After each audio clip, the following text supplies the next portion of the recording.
Hello everyone, कैसे हैं आप सब। Good evening. वेल, एक बार फिर से स्वागत है आपका टीजीटी पीजीटी रिजल्ट गुरु में।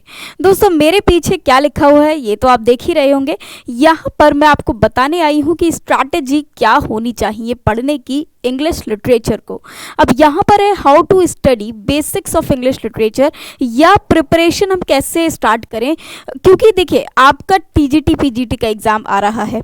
इनफैक्ट अगर मैं देखूँ तो बहुत सारे ऐसे एग्ज़ाम्स हैं, चाहे वो आपका हरियाणा एसएससी का एग्ज़ाम हो, टीजीटी का, या और भी बहुत सारे एग्ज़ाम्स हैं। तो हम क्या स्ट्रैटेजी अपनाएं, कैसे हम अपने एग्ज़ाम के लिए प्रिपरेशन करें, तो वो सारी चीज़ें आज हम इस क्लास में जानने वाले हैं। देखिए, अभी आपका हाल फिलहाल में तो कोई एग्ज़ाम नहीं होने वाला यूपी पीजीटी टीजीटी का, जब भी उसके फॉर्म्स आएंगे। अभी हमने थोड़े टाइम पहले ही केवीएस को भी टारगेट किया था और उसकी भी स्ट्रैटेजी को समझा था, और काफ़ी सारे स्टूडेंट्स को इस बात से काफ़ी फ़ायदा भी हुआ था। देखिए, वैसे तो हर एक स्टूडेंट की पढ़ने की अपनी एक स्ट्रैटेजी होती है। किसी को हो सकता है कि चीज़ें बहुत जल्दी समझ में आ जाएं, तो किसी को हो सकता है कि वो चीज़ें समझने में थोड़ा सा वक्त लग जाए। ये बैकग्राउंड पर भी डिपेंड करता है। हम लोग ऐसा सोचते हैं कि अगर हमने कहीं अपनी स्कूलिंग हिंदी मीडियम से करी हुई है तो ये चीज़ें हमारे लिए पढ़ना थोड़ा सा डिफ़िकल्ट है, लेकिन दोस्तों ऐसा कुछ भी नहीं है। आपको सिर्फ और सिर्फ किस बात का ध्यान रखना है। देखिए, हमारे पास एग्ज़ाम में दो सेक्शन आते हैं। आप अपना अगर एग्ज़ाम पैटर्न भी देखते हैं तो उसमें आपके दो पार्ट हैं, एक तो लिटरेचर और एक ग्रामर। मैं दोनों पर ही फोकस करूंगी, ऐसा नहीं है कि मैं एक पर ही फोकस करूंगी। वैसे तो मैं आपको लिटरेचर की ही स्ट्रैटेजी बताने आई हूँ, लेकिन ग्रामर में देखिए, ग्रामर में तो आपको बहुत सारे सोर्सेज मिल जाते हैं। आप लोग क्लासेस में भी काफ़ी सारी चीज़ें हैं जो आप पढ़ते हैं। लिटरेचर आप इवनिंग में मेरी क्लास में पढ़ते हैं।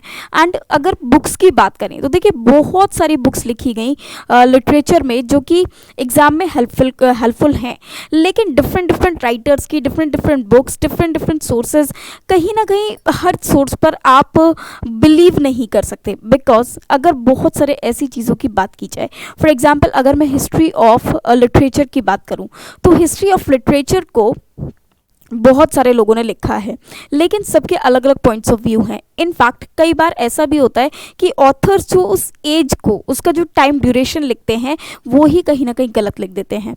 तो आपको वो सारे सोर्सेज जो रिलायबल सोर्सेज हों उनको पहले तो लेना है और उनके बारे में पढ़ना है, लेकिन कैसे पढ़ना शुरू करें वो मेन पॉइंट है। दूसरा, grammar. Grammar is all about practice. आप प्रैक्टिस से ही कर सकते हैं। लिटरेचर में काफ़ी चीज़ों को पढ़ना पड़ता है, समझना पड़ता है, चीज़ों को लर्न करना पड़ता है, and that you can only by making notes. आपको ज़्यादा से ज़्यादा नोट्स को बनाने की रिक्वायरमेंट है। नाउ इज दैट अगर हम लिटरेचर की बात करते हैं, if we talk about literature, now चलिए मैं इसको रब ही कर देती हूँ। यहाँ पर अगर मैं सिर्फ और सिर्फ लिटरेचर की बात करूँ,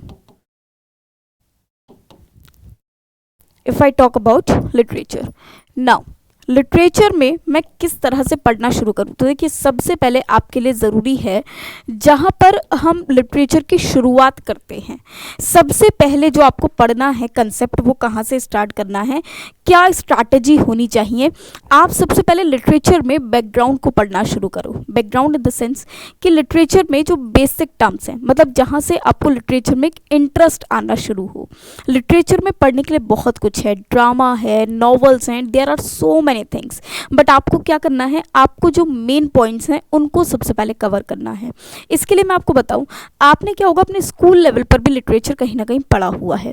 एंड स्कूल लेवल पर अगर आपने किसी ने 9th 10th में भी पढ़ा हुआ है, तो वहाँ पर फिगर ऑफ स्पीच हुआ करती थी। ये वो चीज़ हैं, ये वो शब्द हैं जिनसे आप ऑलरेडी फैमिलियर हैं, मतलब जिनके बारे में आपको थोड़ा बहुत अंदाज़ा पहले से है। तो अगर हम शुरुआत वहीं से करें जिसके बारे में हमें पहले से अंदाज़ा है, तो मुझे लगता है कि चीज़ों को समझना बहुत ज़्यादा ईजी हो जाएगा। इनफैक्ट सबसे पहला पॉइंट होता है किसी भी चीज़ में इंटरेस्ट को अराइज करना या कॉन्सेंट्रेशन बनाना, और वो जब ही होता है जब जो टॉपिक आपको मिले ना, वो बिल्कुल एकदम इंटरेस्ट वाला मिल जाए। तो आप लोग किससे शुरुआत करें। फॉर मी, मैं जो अगर आपको सजेस्ट करूं, तो मैं आपको सजेस्ट करूंगी कि आप फिगर्स ऑफ स्पीच इनसे आप शुरुआत कर सकते हैं। अगर पढ़ने की शुरुआत की जाए तो फॉर मी मैं इनसे पढ़ना स्टार्ट करूँगी। इसका सबसे बड़ा रीज़न यही है कि ये वो टॉपिक है जिसको मैंने पहले भी कभी देखा हुआ है एंड पहले भी मैंने इसके बारे में थोड़ा बहुत पढ़ा हुआ है, तो कहीं ना कहीं ये मेरे इंटरेस्ट को क्रिएट करेगा। और इसी के साथ हम एक और टर्म लेकर चलते हैं, that is literary device. Literary device. अब लेकिन यहाँ पर इतना आपको आगे नहीं बढ़ जाना। ऐसा नहीं कि लिटरेरी डिवाइस आप सारे पढ़ लेंगे, नहीं नहीं भैया, यहीं पर रुक जाओ। क्यों रुक जाओ? क्योंकि लिटरेरी डिवाइस तो बहुत सारे हैं। फिगर ऑफ स्पीच सिर्फ लिटरेरी डिवाइस नहीं है, अपार्ट फ्रॉम दैट। मतलब जैसे अगर आप बात करेंगे कि भाई फिगर ऑफ स्पीच में simile, metaphor, personification, alliteration, oxymoron, antithesis, paradox, ये सब है, बहुत सारे हैं और भी बहुत सारे हैं। और इवन मैंने तो क्लास में आपको हर एक कराई हैं, और वो भी इस तरह से कराए हैं जो प्रैक्टिकल लाइफ से, मूवीज़ वाले एग्जाम्पल से ले लेकर आपको कराए हैं, सॉन्ग्स से रिलेटेड शब्दों से कराया है। तो ये बहुत बेसिक्स हैं जिनसे ये चीज़ें आपको लर्न हो जाती हैं।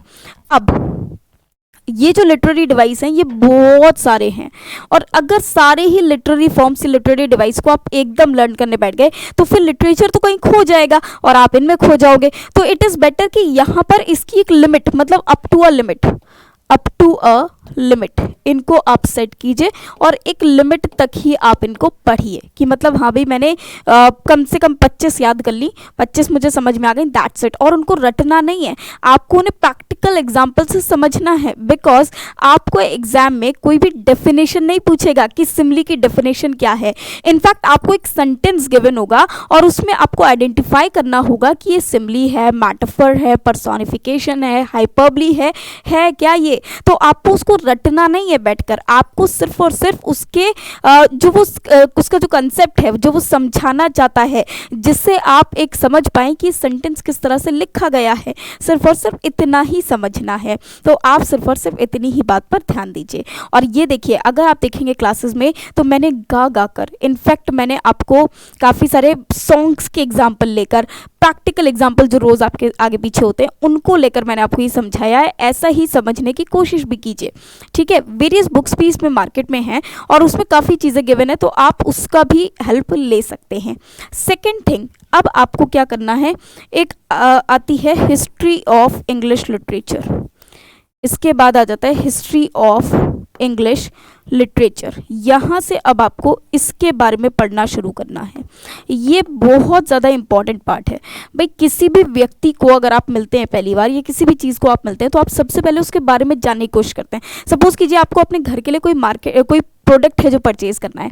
चलिए मैं एक मॉडर्न एग्जांपल लेती हूँ। हम सब लोग अपनी किचन में, लड़कियों को ज़्यादातर किचन बहुत पसंद होती है और प्यार होता है किचन से अपनी, तो किचन में चिमनी होती है। अब हमें चिमनी परचेज़ करनी है, तो हम कहीं ना कहीं उसका बैकग्राउंड चेक करते हैं, उसकी रेटिंग चेक करते हैं, उसके बारे में चेक करते हैं कि भाई किस कंपनी है, कितनी रेटिंग है, कितना प्राइस है, कितना ये स्मोक को वहाँ पर इन्वॉल्व कर सकती है। तो वो सारी चीज़ें कहीं ना कहीं हम उसके बारे में जानते हैं। अगर हम कोई फर्नीचर लेते हैं तो लेटेस्ट डिज़ाइंस क्या हैं, किस तरह का लेना चाहिए, बेस कैसे मजबूत होगा, और कुछ नहीं। आप अगर घर परचेज़ करते हैं तो आप हर चीज़ उसके बारे में जानने की कोशिश करते हैं कि भाई वहाँ का एरिया कैसा है, क्या वहाँ से स्कूल्स या कॉलेजेस या ऑफिसेस पास है या नहीं, जो आपका ऑफिस वर्क प्लेस है वो आपका पास है या नहीं। तो ये बहुत सारी चीज़ें आप उसके बारे में सर्च करते हैं। तो ये कहीं ना कहीं आपको उसका हिस्ट्री जानने की ज़रूरत है उस जगह की, या उस इंसान के बारे में। आप अगर किसी इंसान से फ्रेंडशिप करते हैं, उससे पहली बार मिलते हैं, तो ऑब्वियसली आप पहले उसके बैकग्राउंड के बारे में जानना चाहते हैं कि भाई वो पर्सन कहाँ से है, उसकी पसंद नापसंद क्या है। आप किसी से मैरिज करने जब जाते हैं तो आप उसके बारे में बहुत कुछ जानते हैं, पूरा खानदान उसके बारे में आप जान लेते हैं। तो वो क्या है, उसकी पूरी हिस्ट्री, बैकग्राउंड, सब चीज़ें जानते हैं। तो ईच एंड एवरीथिंग। तो जब हमें किसी चीज़ को पढ़ना शुरू करना है, when you have to get involve with English literature, तो आपको पहले उसका पूरा एरा जानना होगा कि इसकी शुरुआत कहाँ से हुई है। और वही जानने के लिए आपको ये हिस्ट्री ऑफ इंग्लिश लिटरेचर को पढ़ना ज़रूरी है। तो इसलिए आपको ये सारी चीज़ें पढ़नी ज़रूरी है पीरियड वाइज, और ये आपको एजेस वाइज लर्न करनी है। अच्छा, एज वाइज तो आप लर्न करेंगे ही। इसमें एक और बात है जो बहुत ज़्यादा ज़रूरी है। देखिए, वेरियस पीरियड्स में वेरियस राइटर्स एंड पोइट्स आए जिन्होंने अपने अपने वर्क को लिखा। ऑल्सो उनका जो वर्क था वो उस टाइम के बैकग्राउंड से कहीं ना कहीं बहुत ज़्यादा इन्फ्लुएंस्ड था, प्रभावित था। मतलब अगर कोई पर्सन है, सपोज कीजिए विलियम वर्ड्सवर्थ, तो ही केम इन रोमांटिक एज, तो रोमांटिक एज जो थी वो उनके वर्क से कहीं ना कहीं प्रभावित थी। क्यों थी? क्योंकि रोमांटिक एज में किस तरह के लोग हुआ करते थे, वहाँ पर वर्ल्ड वॉर उस वक्त चल रहा था, नेचर को लोग पीछे छोड़ते जा रहे थे, और कहीं ना कहीं नेचर जो था, अब नेचर से ही काफ़ी लोग प्रभावित थे। तो वहाँ पर वर्ड्सवर्थ की पोएट्री में आपको नेचर काफ़ी देखने के लिए मिलता है। तो ये जो चीज़ें होती हैं ये हिस्ट्री ऑफ इंग्लिश लिटरेचर को डिफाइन करती हैं, और इसमें हर पीरियड में साथ में जो उनके मेन ऑथर्स हैं, राइटर्स हैं, पोइट्स हैं, उनके बारे में साथ साथ हर बार, जैसे प्रोज के जो फादर हैं वो कोई और हैं, नॉवल के फादर कोई और हैं, तो उन सब फादर्स के बारे में तो भैया उनके बारे में जानना ज़रूरी है। हर एक फादर आपको पता होना चाहिए कि फादर ऑफ इंग्लिश लिटरेचर कौन है, फादर ऑफ इंग्लिश पोइट्री कौन है, फादर ऑफ इंग्लिश पोएम्स कौन है, फादर ऑफ पेट्रार्चन सनेट कौन है। तो देयर आर वेरियस फादर्स जो वहाँ पर आपको मिल रहे हैं, जिनके बारे में आपको स्टडी करना है। तो इनका एक लिस्ट प्रिपेयर करते हुए चलिए, सो दैट ये आपको आगे हेल्प आउट करे कहीं से भी। एंड इसमें भी डिफरेंट सोर्सेज में डिफरेंट आंसर्स आपको मिल सकते हैं, तो आपको वो रिलायबल सोर्स पहले ढूंढना होगा जहां पर ये सारी चीज़ें आपको प्रॉपर मैनर में मिल जाएंगी। Now that you will come on the forms of literature. अब आप आ जाइए फॉर्म्स ऑफ लिटरेचर पे। इनके बाद forms of literature of course, जैसे देखिए फॉर्म्स ऑफ लिटरेचर में कौन कौन आ जाता है। फॉर एग्जाम्पल कि एक प्रोज है, या एक शॉर्ट स्टोरी है, या ये एक ड्रामा है, या फिक्शन है, नॉन फिक्शन है, तो इन सब में क्या डिफरेंस होता है, दैट यू शुड नो, और उनके बारे में भी आपको पढ़ना ज़रूरी है। तो अगर हम पूरे सिलेबस की बात करें, आप देखोगे कि मैम आपने तो सभी कुछ लिख दिया, but the basic thing is कि कुछ स्टेप्स हैं, आपको उनको फॉलो करना होगा, और कहीं ना कहीं उन्हीं से आपके अंदर इंटरेस्ट प्रोवाइड होगा। अच्छा, एक और बात जो सबसे ज़्यादा इंपॉर्टेंट है, कई बार क्या होता है, हम जो एग्जाम्पल्स, जो टीचर्स हमको एग्जाम्पल्स देते हैं, या जो हम बुक्स में पढ़ते हैं, तो कई बार क्या होता है कि किसी ने कोई एग्जाम्पल दिया और वो डायरेक्ट किसी के नॉवल का दे दिया, या लिटरेचर से रिलेटेड, जैसे मान लीजिए किसी ने आपको सपोज कीजिए फिगर ऑफ स्पीच में सिमली समझाया, और सिमली में वो एग्जाम्पल दे दिया, या कोई भी एक ले लेता है, सिमली तो वैसे ही बहुत बेसिक हो गया। सपोज कीजिए एंटीथीसिस ले लेते हैं, और एंटीथीसिस में जो एग्जाम्पल समझाया वो एग्जाम्पल वही समझाया जो किसी ना किसी ऑथर ने या किसी ने लिखा है। आयरनी समझाया, तो जैसे विलियम ऑफ शेक्सपियर ने वेरियस वर्क्स में अपने आयरनी को यूज़ किया है, तो उसी की कोई कोट उठाकर आपको एग्जाम्पल के लिए दे दी, तो आपको उसका मीनिंग समझ में नहीं आएगा। लेकिन अगर मैं आपको उसे एक बेसिक एग्जाम्पल से, जो हम प्रैक्टिकल लाइफ में देखते हैं, जो मूवीज़ में देखते हैं, सॉन्ग्स में देखते हैं, अगर उसका मैंने कोई एग्जाम्पल दिया है, तो वो चीज़ मुझे जल्दी समझ में आएगी। इट विल बी कैची, वो कैची हो जाएगी और जल्दी समझ में भी आएगी। इसका एक एग्जाम्पल मैं आपको देती हूँ। फॉर एग्जाम्पल, अगर हाइपरबोली का कोई एग्जाम्पल है, और सपोज कीजिए कोई भी कोट हमने ले ली, या कोई भी कोट ले लिया, और उसमें हाइपरबोली का मैंने एग्जांपल आपको समझाया कि भाई शेक्सपियर ने हाइपरबोली को इस तरह से यूज़ किया है, तो मैंने शेक्सपियर की लिखी हुई कोई कोट ले ली, तो आपको हो सकता है कि वो चीज़ इतनी जल्दी समझ में ना आए, है ना।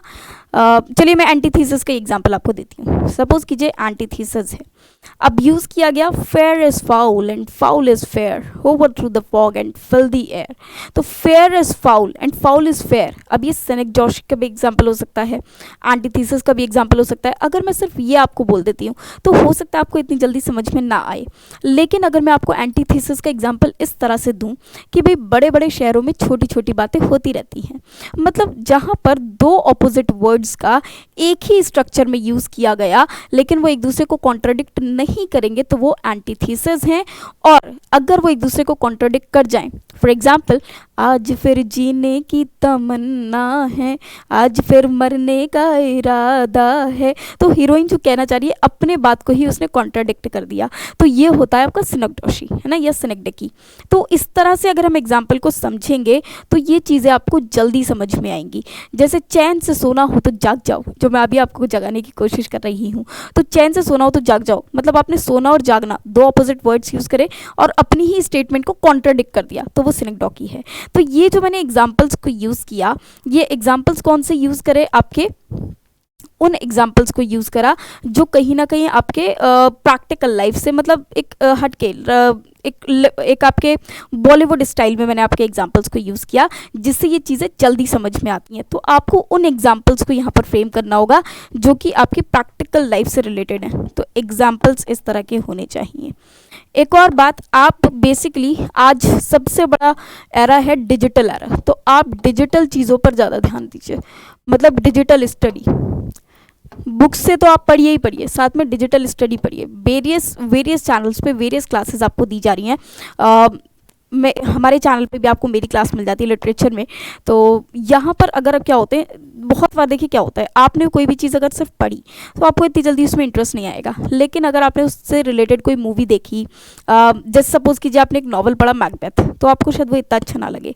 लेकिन मैकबेथ से ही रिलेटेड अगर कोई मैकबेथ की पूरी स्टोरी आपने एक ड्रामा फॉर्म में, एक मूवी फॉर्म में देखी, तो आपको वो जल्दी समझ में आ जाएगी। उनके कॉस्ट्यूम्स देखकर, उनके डायलॉग्स देखकर, हो सकता है वो डायलॉग्स आपको जल्दी याद हो जाए, या हो सकता है वो जो कैरेक्टर्स हैं वो आपको जल्दी याद हो जाए, और उसमें इंटरेस्ट भी आएगा। ये चाहे छोटे सा बच्चा हो, चाहे कोई बड़े से बड़ा हो, सबके साथ ये होता है। दिस इज ह्यूमन नेचर कि अगर मान लीजिए कोई भी एक चीज़ आप वो मूवी के फॉर्म में आप देखते हैं तो वो आपको जल्दी याद होती है एज कम्पेयर टू कि आप उसको बुक में पढ़कर स्टडी करते हैं, और कहीं ना कहीं कॉन्सेंट्रेशन लेवल भी आपका उस मूवी वाले फॉर्मेट में बना रहता है। तो आपको उन चीज़ों का भी ध्यान देना है। खैर, इतना ज़्यादा आप डरने की ज़रूरत नहीं है, आपको बेसिक स्ट्रक्चर्स पे ध्यान देना है और ज़्यादा से ज़्यादा पढ़ना है। और मेरे साथ अगर आप जुड़ते हैं रिजल्ट गुरु टीजीटी पीजीटी पे, टीजीटी पीजीटी, तो वहाँ पर अगर आप जाकर मेरी क्लासेस भी देखेंगे, अगर आपने अब तक नहीं देखी हैं तो आप मेरे साथ जुड़िए एवरी डे एट 4 PM। तो वहाँ पर आपको फील होगा, you will feel the difference कि किस तरह से मैं आपको पढ़ाती हूँ, और उस हंसी मजाक में आप ज़्यादा से ज़्यादा इन्फॉर्मेशन एक ही जगह पर पढ़ लेते हैं। मेरा काम क्या है, मैं वेरियस सोर्सेज को पढ़ती हूँ खुद आपको उन चीज़ों को पढ़ाने के लिए, और वेरियस बुक्स से मैं नोट्स कलेक्ट करके बनाती हूँ, जो मैंने अपने एग्जाम्स देने के लिए भी प्रिपेयर किए थे और एग्ज़ाम को क्लियर भी किया था, सिर्फ इसलिए ताकि आप लोग अच्छे से पढ़ सकें। तो आपको क्या करना है, सिर्फ और सिर्फ क्लास को ज्वाइन करना है, और बिल्कुल इंग्लिश लिटरेचर से डरना नहीं है। रादर अपनी प्रिपरेशन बहुत अच्छे से बेसिक मैनर में, लेकिन बेसिक टू डिफ़िकल्ट लेवल वाली सारी लिटरेचर को बड़े एंजॉय फुली आपको पूरा पढ़ना है, कवर करना है। तो ऐसे ही इन्फॉर्मेशन के लिए जुड़े रहिए रिजल्ट गुरु के साथ। Thank you very much.